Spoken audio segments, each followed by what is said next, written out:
की लिमिट बढ़ाने के लिए कॉल किया गया है। ये क्या हुआ? मेरे क्रेडिट कार्ड से सारा पैसा डेबिट हो गया। ध्यान रखें कि जब आप कार्ड की डिटेल कहीं भरें तो उसमें एक ऑप्शन आता है टोकनाइजेशन, वो चेक करें। हम लोगों ने गूगल में सर्च कर रहे थे कार रेंटल्स वगैरह, 1,23,000 वी हैव लॉस्ट। बहुत दुख लगता है। पर हर सर्च और हर एडवर्टीजमेंट ऑथेंटिक होगा इसकी कोई नमस्कार, साइबर अपराध के खिलाफ डीडी न्यूज के इस मुहिम में आप सबका स्वागत है। आपके साथ मैं हूं ममता चोपड़ा। क्या आप जानते हैं कि चोरी, लूट, तमाम अन्य अपराधों में जितना पैसा लोग गवाते हैं उससे अधिक पैसा ये साइबर अपराधी अपराध के माध्यम से आपसे लूट लेते हैं। इसीलिए हम आपको लगातार सतर्क करते रहते हैं, क्योंकि आज के दौर की कटु सच्चाई यही है कि रहना चाहते हैं सेफ तो रहना होगा साइबर अलर्ट।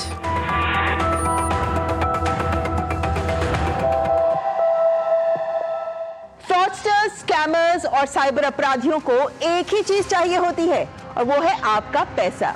और क्रेडिट कार्ड फ्रॉड्स आपका पैसा हासिल करने का सबसे आसान तरीका है। हम आजकल नोट कम प्रयोग करते हैं क्योंकि ऑनलाइन पेमेंट से अधिकतर की जाती है और इन्हीं ऑनलाइन तरीकों को सुरक्षित रखना बहुत आवश्यक है। इनमें सबसे आम तरीके हैं यूपीआई या फिर हमारे क्रेडिट कार्ड्स। आज इनसे जुड़े घोटालों की होगी बात, ताकि आप रहें साइबर सेफ। क्रेडिट कार्ड को लेकर कई तरह के स्कैम प्लान करते हैं ये साइबर धोखेबाज। उदाहरण के तौर पर आपको नया क्रेडिट कार्ड ऑफर किया जाता है, नो चार्जेस और बहुत सारे बेनिफिट्स के साथ, और हाँ, एक मोबाइल फोन भी साथ में फ्री गिफ्ट। पर यहाँ पर एक पेच है, ये फोन मैलवेयर इन्फेक्टेड है। आप जैसे ही इसे एक्टिवेट करेंगे आपका खाता खाली। तो ऐसे किसी भी too good to be true credit card offer से आपको बचना चाहिए। यह एक घटना सुनाती हूँ। एक बार मुझे शाम के वक्त एक कॉल आया। कॉल मेरे बैंक के एंटी फ्रॉड सेल से था। मुझसे पूछा गया कि आपका क्रेडिट कार्ड कहाँ है। मैंने बताया मेरे पास ही है और मैंने चेक भी किया, मेरे ही पास था। पता चला कि मेरे क्रेडिट कार्ड को यूज करते हुए पेरिस में कोई पेंटिंग खरीदी जा रही थी। मैंने मना किया तो इसे फ्रॉड मानते हुए बैंक ने पेमेंट डिक्लाइन कर दी। कई तरह के क्रेडिट कार्ड फ्रॉड्स हो सकते हैं जिनके बारे में आपको जानना बहुत जरूरी है। जैसे क्रेडिट कार्ड स्किमर का भी प्रयोग करते हैं। ये एक फिजिकल डिवाइस होती है, जैसे एटीएम, गैस पंप और अन्य कार्ड रीडर्स के साथ इसको जोड़ दिया जाता है ताकि आपके क्रेडिट कार्ड की जानकारी और पिन हासिल कर लिया जाए। या फिर धोखेबाज किसी और के खाते में सेंध लगाता है, उस खाते से जुड़े क्रेडिट कार्ड का इस्तेमाल सामान या सेवाएं खरीदने के लिए करता है। ये अक्सर ईमेल, पता और फोन नंबर्स जैसी डिटेल्स भी बदल देते हैं ताकि पीड़ित को धोखाधड़ी का पता लगाना मुश्किल हो जाए। पहचान की भी चोरी करते हैं ये अपराधी, यानी आपकी व्यक्तिगत जानकारी जैसे आपका नाम, फोन नंबर, बैंक डिटेल्स का उपयोग करके नए क्रेडिट कार्ड के लिए एप्लीकेशन दे सकते हैं। कार्ड आपके नाम पर, उपयोगकर्ता फ्रॉडस्टर।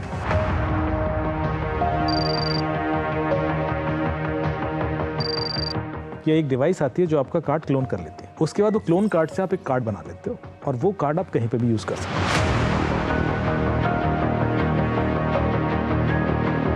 इंडिया में भी नॉर्मली एक लिमिट ही है जो वायरलेस बिना ओटीपी के पेमेंट का। पहले 5,000 थी, भी 10,000 कर दिया, तो 10,000 तक तो कोई निकाल ही लेगा आपका। तो यहाँ पर भी ऐसा नहीं है कि बिना ओटीपी पैसे नहीं निकल सकते, निकल सकते हैं। इसी तरीके से धोखेबाज अक्सर लॉगिन क्रेडेंशियल्स चुराकर आपके मौजूदा क्रेडिट कार्ड अकाउंट को टेक ओवर कर लेते हैं, खाते की डिटेल बदल देते हैं, कार्ड को मिसयूज कर लेते हैं। और सबसे आम है सोशल इंजीनियरिंग, यानी घोटालेबाज स्वयं को या तो बैंक का रिप्रेजेंटेटिव या फिर कस्टमर केयर एजेंट के रूप में प्रस्तुत करते हैं। फोन या टेक्स्ट मैसेज के माध्यम से आपसे आपके क्रेडिट कार्ड की जानकारी हासिल करने का प्रयास करते हैं। बहुत सी फोन कॉल्स होती हैं जो ये प्लान करते हैं, और कुछ ऐसी फोन कॉल्स आती हैं आपके पास जिसमें कहानी क्रेडिट कार्ड के इर्द गिर्द ही बुनी जाती है। हेलो सर, मैं जेबीएल बैंक से बोल रही हूँ। आप हमारे बैंक का क्रेडिट कार्ड यूज करते हैं ना? जी, पर मुझे कोई कार्ड नहीं चाहिए। नहीं सर, हम आपको कोई कार्ड ऑफर नहीं कर रहे हैं, बल्कि आपके लिए ऑफर है। आपके कार्ड की लिमिट बढ़ाने के लिए कॉल किया गया है। अरे नहीं, अभी मुझे नहीं बढ़ानी है अपनी कार्ड लिमिट। सर, आपकी क्रेडिट परफॉर्मेंस को देखते हुए बैंक आपको ये ऑफर दे रहा है, और ये तो क्रेडिट कार्ड है। नहीं यूज करेंगे तो भी कोई बात नहीं, पर जरूरत पड़ने पर यूज कर सकते हैं। अच्छा चलो देखता हूँ। आपको कोई एक्स्ट्रा पेमेंट भी नहीं करनी है, बस मैं ऑनलाइन अप्लाई कर देती हूँ। लेकिन कितनी लिमिट बढ़ाई है आपने? सर 1 लाख रुपए, अब आपकी लिमिट बढ़कर 3 लाख हो जाएगी। अच्छा चलो कर दो। जी सर, 1 मिनट दें, क्या मैं आपकी कॉल होल्ड पर रख सकती हूँ? जी जी रख लीजिए। सर हो गया, आपको एक OTP आया होगा, शेयर कर दें प्लीज। जी नोट कीजिए। जी 621100। 621100 हो गया सर, बहुत बहुत धन्यवाद, थैंक यू। अरे ये क्या हुआ? मेरे क्रेडिट कार्ड से सारा पैसा डेबिट हो गया। इस तरह की कॉल्स लोगों को आती रहती हैं।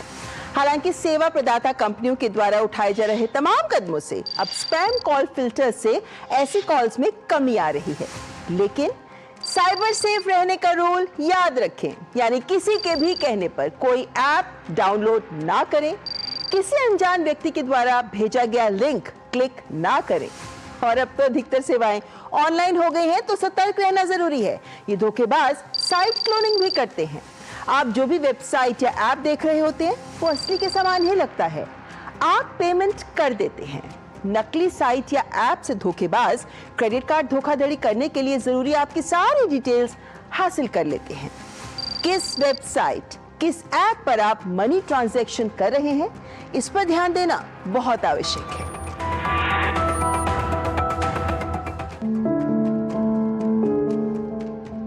बैंगलोर में माय ओल्ड पेरेंट्स रहते हैं, तो उनको देखभाल करने के लिए कभी मुझे बीच बीच में जाना पड़ता है। तो मैं और मेरे हस्बैंड गए थे, मेरे पेरेंट्स का MRI वगैरह सुपर स्पेशलिस्ट को दिखाना था। तो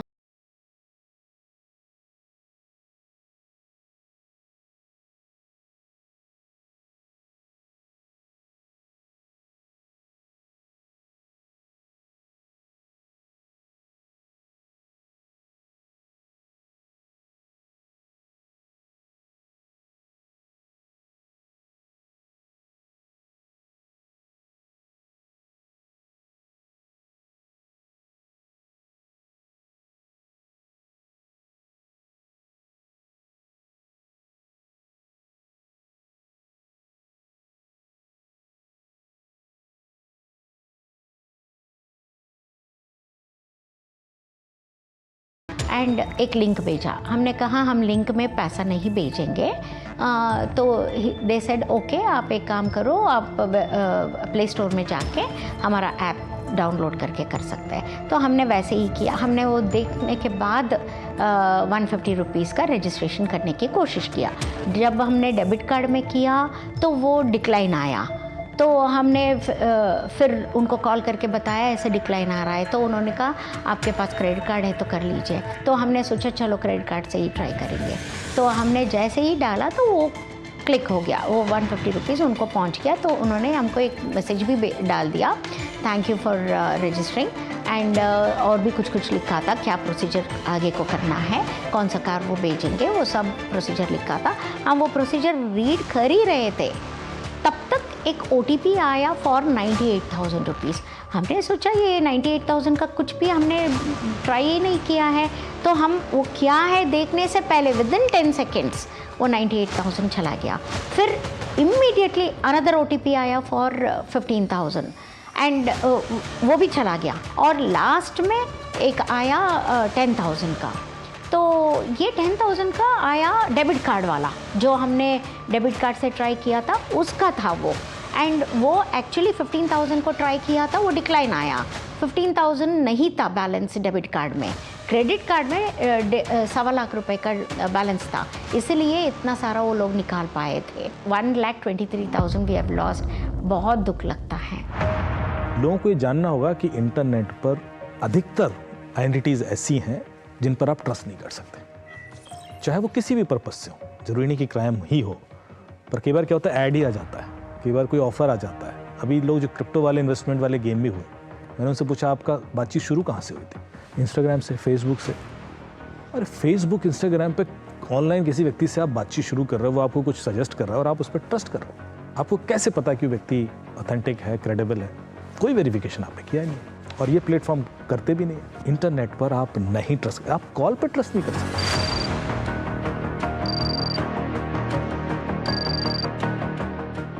क्रेडिट कार्ड फ्रॉड होने से पहले आप कई गलतियां कर चुके होते हैं जिसका आपको पता ही नहीं होता। आप कोई लिंक क्लिक कर चुके होते हैं या फिर किसी फेक वेबसाइट पर पहुंच चुके होते हैं और फंस जाते हैं। एक सामान्य से छुट्टी के दिन पर आप एक साधारण सा काम करवाना चाहते हैं, जैसे एसी की रिपेयर कराना। नंबर नहीं है तो कोई बात नहीं, आप सीधे ब्राउजर पर सर्च करते हैं और कंपनी का नंबर ढूंढकर उसे डायल कर देते हैं और फंस जाते हैं। वो जो आपने नंबर ढूंढा था ना, वो वेबसाइट भी फेक थी और नंबर भी हूबहू असली वेबसाइट की तरह ही दिखती है ये। तो इस पर दिए गए नंबर को जब आपने डायल किया तो आप सीधे साइबर अपराधियों का नंबर डायल कर बैठे। इसी तरह हैदराबाद में भी एक घटना हुई। एक रिटायर्ड बुजुर्ग को लगभग 2 लाख रुपए का चूना लग गया। क्यों? अरे एसी रिपेयर के लिए कस्टमर केयर का नंबर ही खोजा था। साइबर जालसाज ने पीड़ित को कहा, हो जाएगा, बस एक लिंक भेजेंगे, अपनी डिटेल्स भर दीजिए। उन्होंने वही किया, लिंक पर क्लिक कर दिया। उन्हें अपने बैंक खाते की पुष्टि करने के लिए 10 रुपए का भुगतान करने के लिए कहा गया। हालांकि इस बात पर उन्हें शक हुआ। उन्होंने कॉल काट दी, लेकिन देर हो चुकी थी। वो लिंक पर क्लिक कर चुके थे। अगले दिन पता चला कि उनके खाते से 1,90,000 रुपए डेबिट हो चुके थे। ये सुनकर बहुत से दर्शकों को लग रहा होगा कि जैसे मैं उनकी ही कहानी बता रही हूं। तो स्मार्ट बने, आपके वारंटी कार्ड पर, इनवॉइसेस पर ऑफिशियल नंबर होते हैं, उन्हें यूज करें। हमें कई व्यूअर्स के ईमेल्स भी मिले हैं जिनमें पूछा गया है कि कैसे पहचाने फेक वेबसाइट। दरअसल कोई एक तरीका नहीं है, आप कुछ बातों पर ध्यान दे सकते हैं। जैसे आप URL यानी डोमेन नेम चेक करें। यहां पर आपको देखना है, जैसे facebook.com में O की जगह 0 लगा देते हैं। ये असली और नकली के बीच में आपको भेद करना होगा। इसी तरीके से URL में लॉक का साइन भी जरूर देखें, इससे भी सुरक्षा का मानक माना जाता है। वेब एड्रेस बार में HTTP के स्थान पर HTTPS हो तो बेहतर है, मतलब साइट के पास सिक्योरिटी सर्टिफिकेट है। इसी तरीके से आगे बढ़ें तो आप पाते हैं SSL सर्टिफिकेट को भी हम चेक कर सकते हैं। URL के साथ लगा जो पैडलॉक आइकन है, इसे क्लिक करके आप चेक कर सकते हैं। और हाँ, रिव्यूज भी चेक करें। वेबसाइट के नाम के साथ आप रिव्यूज, स्कैम या फीडबैक जैसे कीवर्ड्स डालकर भी ब्राउजर में सर्च करें।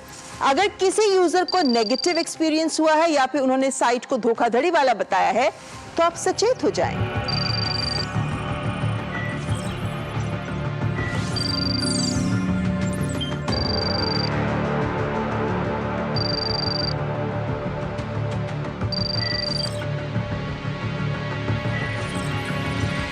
प्राइवेसी पॉलिसी और टर्म्स ऑफ सर्विस को भी जरूर चेक करें। जो बड़ी कंपनियां होती हैं, यहाँ पॉलिसी और टर्म्स को बहुत क्लैरिटी के साथ दिया जाता है। कॉन्टैक्ट इन्फॉर्मेशन पर भी नजर डालें। असली वेबसाइट पर यूजर के लिए customer service number, email address या फिर कोई फिजिकल लोकेशन का भी एड्रेस दिया होता है। अगर वेबसाइट पर कोई भी कॉन्टैक्ट नंबर्स नहीं है या फिर सिर्फ मोबाइल नंबर्स हैं, ये एक घोटाला हो सकता है।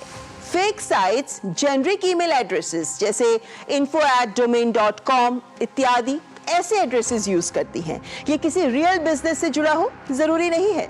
अगर बहुत ज्यादा पॉपअप्स आ रहे हो या फिर वेबसाइट अन्य साइट्स पर आपको सीधे रीडायरेक्ट कर रही है तो भी सावधान हो जाएं। whois.com डोमेन टूल्स पर जाएं। यहाँ URL डालने से आपको वेबसाइट के बारे में सारी जानकारी मिल जाएगी कि किसके नाम पर है ये वेबसाइट, कब रजिस्टर हुई आदि। इससे आप समझ जाएंगे कि अगर कुछ हफ्ते या महीने पहले ही बनी है वेबसाइट तो फेक ही है। तो whois डोमेन टूल्स आप यूज कर सकते हैं, लेकिन इसका भी तोड़ है इनके पास। कई बार ये ऐसी वेबसाइट्स बना लेते हैं जो पुरानी वेबसाइट जैसे ही लगती हैं, जैसे होटल्स, हॉस्पिटल, रिजॉर्ट्स। दिखेगी पुरानी वेबसाइट लेकिन फेक। आपकी ऑटोफिल डिटेल्स जैसे नाम, फोन नंबर, ईमेल, आधार, बैंक अकाउंट डिटेल्स आप भर देते हैं इस पे और सारी जानकारी हो जाती है चोरी।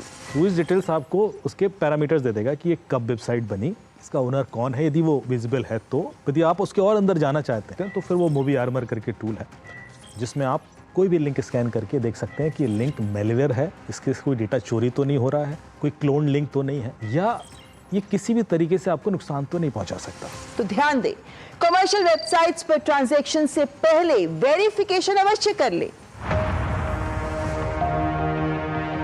सबसे पहले तो हम लोग क्या करते हैं, गूगल पे सर्च करते हैं और गूगल पे सर्च करके जो भी ऊपर लिंक्स आए उस पर भरोसा कर लिया कि भाई ये और ऑथेंटिक ही होगा। पर हर सर्च और हर एडवर्टीजमेंट ऑथेंटिक होगा इसकी कोई गारंटी नहीं, क्योंकि सर्च रिजल्ट्स में क्रिमिनल भी अपना एसईओ करके ऊपर आ सकते हैं, एडवर्टीजमेंट क्रिमिनल्स भी डाल सकते हैं। तो वही जो ज़ीरो ट्रस्ट का मॉडल है कि आप हर चीज़ को सिर्फ फेस वैल्यू पर ट्रस्ट ना करें कि आपको एक अच्छा ऐड दिख गया और उसमें लोगो भी है और सब है और लोगो पे आपने ट्रस्ट कर लिया। लोगो तो किसी का भी कोई भी यूज़ कर ले। ऑनलाइन टिकट बुक कर रहे थे, गूगल पे सर्च किया, जो शुरू की लिंक आई उसमें टिकट पेमेंट कर दिया और उसके बाद कभी टिकट आया नहीं। How do you know that this link is authentic? या होटल बुक कर रहे हैं आप, उड़ीसा में कोई होटल बुक कर रहे हैं, यहाँ बैठ के आप गूगल सर्च करते हैं और बुक कर देते हैं, आपको कैसे पता कि क्लोन वेबसाइट नहीं है? और कुछ टूल्स भी हैं जिनकी मदद आप ले सकते हैं, जैसे गूगल सेफ ब्राउजिंग से आपको पता चल सकता है कि कहीं गूगल ने इसे फ्लैग तो नहीं किया है। इसी तरीके से वायरस टोटल, ये भी एक वेबसाइट सिक्योरिटी स्कैनर है, यहाँ भी आप यूज कर सकते हैं और जानकारी ले सकते हैं। फिश टैंक भी एक और वेबसाइट है जिसे आप यूज कर सकते हैं। वेब ऑफ ट्रस्ट यानी MyWOT, यहाँ से भी आप जान सकते हैं कि यूजर्स के अनुसार कितनी विश्वसनीय है कोई भी वेबसाइट। वेब एड्रेस आप यूज कर सकते हैं। SSL चेकर से आप चेक कर सकते हैं कि वेबसाइट का वैलिड SSL सर्टिफिकेट है या नहीं। अगर नहीं है तो ये अलर्ट की बात है, खासकर अगर वो आपकी व्यक्तिगत या फिर आपकी वित्तीय जानकारी मांग रहे हैं तो आपको अलर्ट हो जाना चाहिए। इसी तरह scamadvisor.com पोर्टल भी आप यूज कर सकते हैं। ये तमाम वो तरीके हैं जिनके साथ आप अपने आप को सतर्क कर सकते हैं कि नकली वेबसाइट है या फिर असली website. Technology is making things easy, but risk भी बढ़ रहा है। भारत में अपना क्रेडिट कार्ड यूज करते हैं तो OTP चाहिए होता है, लेकिन call merging, call forwarding, voice mailing, QR code app install करवा के कितने ही तरीके हैं जिनसे आपका OTP उड़ाया जा सकता है। हर बार अलग अलग कहानी बनाकर, तरीके अपनाकर स्कैमर्स ये कर रहे हैं। लेकिन यहाँ बात आपके विदेश ट्रैवल की करते हैं। जब आप विदेश ट्रैवल करते हैं तो credit card transactions without OTP हो जाती हैं और आप स्वैप लिमिट्स भी बढ़ा देते हैं। आफ्टर ऑल विदेश जा रहे हैं, खर्चा भी होगा। और अब हो क्या रहा है, ध्यान दें, ऐसी डिवाइसेस यूज की जा रही हैं जो आपका कार्ड क्लोन कर लेती हैं। यानी आपने अपनी पॉकेट में कार्ड रखा है तो ये डिवाइस आपकी पॉकेट के पास से निकाल कर ही आपका कार्ड क्लोन किया जा सकता है। यानी आपके कार्ड की सारी डिटेल्स चोरी हो जाती हैं और फिर आपका नकली कार्ड बना लिया जाता है जिसे इंटरनेशनली कहीं भी यूज कर सकते हैं। तो क्या करें, आपको बताते हैं। खास तौर से जो लोग ट्रैवल कर रहे हैं उनको बहुत सतर्क होने की जरूरत है कि जो अपने कार्ड्स हैं वो RF प्रोटेक्टेड किट्स आती हैं, उसके अंदर आप रख देंगे कार्ड तो फिर वो रीड नहीं होता, लेकिन अदरवाइज डिवाइस के थ्रू रिमोटली भी रीड हो सकता है। जो बाहर जितने भी ट्रांजेक्शन आप करते हो उसमें OTP की जरूरत नहीं होती है, इंडिया के अंदर होती है।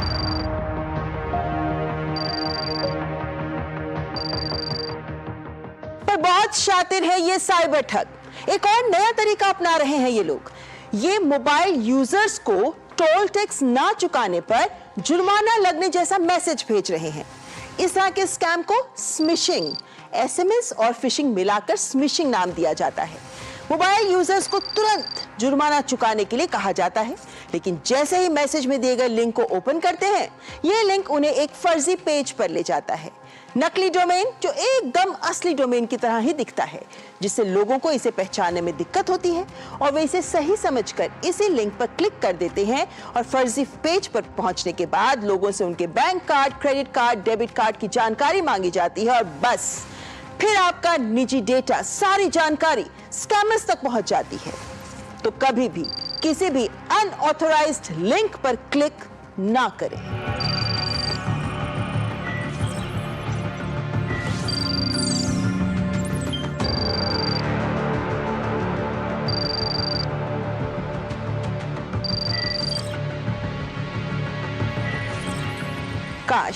काश मैंने वो एक क्लिक ना किया होता। काश आपको ये कभी ना कहना पड़े। और ऐसा अवसर हो सकता है जब आपको ये कभी ना कहना पड़े अगर आप सावधान रहेंगे, खासकर तब अगर आप ध्यान दें कि बॉलीवुड के शहंशाह बच्चन साहब क्या कह रहे हैं। छोड़कर लालच, लापरवाही और डर, क्लिक करें बहुत ही सोच समझकर।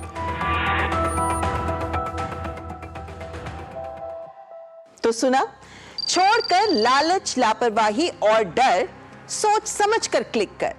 लेकिन यदि तमाम एहतियात के बाद भी आपके खाते से अनऑथराइज्ड डेबिट हो जाता है तो आपकी क्या जिम्मेदारी है, यह भी आपको जानना चाहिए कि आपको क्या भरपाई करनी पड़ सकती है। और इस संदर्भ में आरबीआई क्या कहता है, बताते हैं आपको।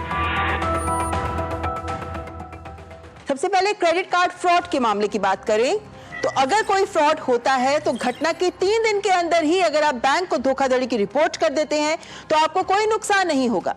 अगर आप घटना के 4 से 7 दिन में शिकायत करते हैं तो 5 लाख तक की क्रेडिट लिमिट वाले कार्ड्स में ग्राहक को 10,000 रुपए की देनदारी होगी, चाहे फ्रॉड कितने भी रुपए का हुआ हो। अगर 5 लाख से ऊपर की लिमिट है तो आपको 25,000 रुपए देने होंगे, फ्रॉड कितने भी लिमिट का हुआ हो। 7 दिन के बाद अगर आप बैंक को सूचना देते हैं तो आपको कितना रुपया वापस किया जाएगा या आपको कितना देय होगा, इसका निर्धारण बैंक की समिति करेगी। और डेबिट कार्ड फ्रॉड होने पर सबसे पहले आपको अपने कार्ड को ब्लॉक करना होगा, साथ ही पिन भी बदल डालें। आपको अपने बैंक में जाकर 3 दिन के अंदर शिकायत जरूर दर्ज करानी चाहिए। अगर आप ऐसा करते हैं तो आपके ऊपर कोई भी देनदारी नहीं बनेगी और बैंक आपका नुकसान कम करने और पैसों को रिकवर करने में मदद करेगा। 4 से 7 दिन के बीच अगर आप शिकायत करते हैं तो आपको इस लेन देन का कुछ % पे भी करना पड़ सकता है। 7 दिन के बाद अगर आप शिकायत करते हैं तो ये बैंक की नीति के अनुसार ही आपकी जिम्मेदारी तय होगी। यहां अब बात कर लेते हैं यूपीआई फ्रॉड की। यूपीआई फ्रॉड में 3 दिनों के भीतर अगर आप बैंक को किसी भी अनधिकृत लेन देन की जानकारी देते हैं तो पूरी राशि आपको वापस होती है। 4 से 7 दिन के भीतर के बीच शिकायत करने पर लेन देन के आधार पर 5,000 से 25,000 के बीच पैसा आपको भरना पड़ सकता है। 7 दिनों के बाद क्या रिफंड मिलेगा, ये बैंक की नीति पर ही निर्भर होता है। इसीलिए बहुत बेहतर है कि जैसे ही कार्ड का कोई भी फ्रॉड हो तो आप तुरंत एक्शन में आ जाएं। बढ़ती डिजिटल पेमेंट्स के साथ साथ ऑनलाइन प्लेटफॉर्म्स पर कार्ड ट्रांजैक्शंस की सिक्योरिटी और सेफ्टी एक बहुत बड़ा मुद्दा है। इसे ध्यान में रखते हुए 2019 में ही आरबीआई ने एक बहुत महत्वपूर्ण पहल की। अब कोई भी ऑनलाइन पोर्टल अपने डिजिटल प्लेटफॉर्म पर ग्राहकों के क्रेडिट कार्ड की कोई भी जानकारी सेव नहीं कर सकता। कार्ड नेटवर्क्स को कार्ड ट्रांजैक्शंस टोकनाइज करने को कहा गया है, यानी जब भी आप ऑनलाइन पेमेंट करते हैं तो इसका विकल्प आपको दिया जाता है। क्या आप इसे यूज करते हैं? शायद हाँ, शायद नहीं, क्योंकि अधिकतर लोगों को ये पता ही नहीं होता कि ये विकल्प है क्या और इसका फायदा क्या है। जब भी आप किसी भी ऑनलाइन पोर्टल पर क्रेडिट या डेबिट कार्ड यूज करते हैं तो कार्ड डिटेल्स एंटर करते हैं तो फिर एक ऑप्शन आता है, save your card details as per RBI guidelines. ये टोकनाइजेशन का ऑप्शन है। अगर आप इस ऑप्शन को सेलेक्ट करते हैं तो आपकी कार्ड की डिटेल्स सेव हो जाती हैं, लेकिन पोर्टल के पास नहीं। किसी भी ऑनलाइन पोर्टल को अपने डिजिटल प्लेटफॉर्म पर ग्राहकों के क्रेडिट कार्ड की कोई भी जानकारी रखने की अनुमति नहीं है। उन्हें दिया जाता है एक टोकन, जिसे यूज करके ये पोर्टल्स पेमेंट रिसीव कर सकते हैं। तो अगली बार ऑनलाइन पेमेंट करें तो आरबीआई के टोकनाइजेशन के विकल्प को अवश्य प्रयोग करें। टोकनाइजेशन क्या होता है कि आप पहले जब कार्ड की डिटेल्स कहीं भरते थे तो वो कार्ड की डिटेल्स सामने वाली कंपनीज के पास स्टोर हो जाते थे। कार्ड का नंबर है, एक्सपायरी डिटेल है, सीवीवी नंबर, सब चला जाता था। अभी उन्होंने गवर्नमेंट ने कहा कि कोई रख नहीं सकता वो डिटेल, अब आपको टोकनाइजेशन करना पड़ेगा। तो ध्यान रखें कि जब आप कार्ड की डिटेल कहीं भरें तो उसमें एक ऑप्शन आता है टोकनाइजेशन, वो चेक कर दें। तो उससे क्या होगा कि जो आप डिटेल डाल रहे हैं वो सामने वाली कंपनी के पास नहीं जाएगा, उस डिटेल के बेस पे टोकन बनेगा, यूनिक नंबर, वो टोकन उसको दिया जाएगा। अब उस टोकन से वो बाकी डिटेल्स नहीं क्रिएट कर सकता, दिस इज यूनिडायरेक्शनल प्रोसेस, पर उस टोकन से उसका पेमेंट हो जाएगा। तो इसको बोलते हैं टोकनाइजेशन सिस्टम, जो आरबीआई ने मैंडेटरी किया। देख लें कि टोकनाइजेशन का ऑप्शन है, नहीं है तो मत। ऑनलाइन दुनिया में कदम रखते ही नो ट्रस्ट मॉडल अपनाना बहुत जरूरी है। धोखेबाज कब किस भेष में मिल जाए कह नहीं सकते।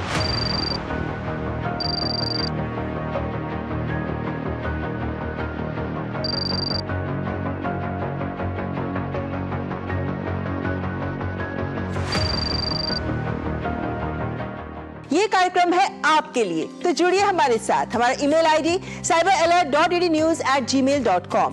सोशल मीडिया पर भी आप #cyberalert with DD News के साथ हमें फॉलो कर सकते हैं और हाँ, प्रसार भारती के OTT प्लेटफॉर्म वेव्स पर भी आप साइबर अलर्ट के सारे एपिसोड्स देख सकते हैं। तो दोस्तों, सावधान रहें, सतर्क रहें और रहें साइबर अलर्ट।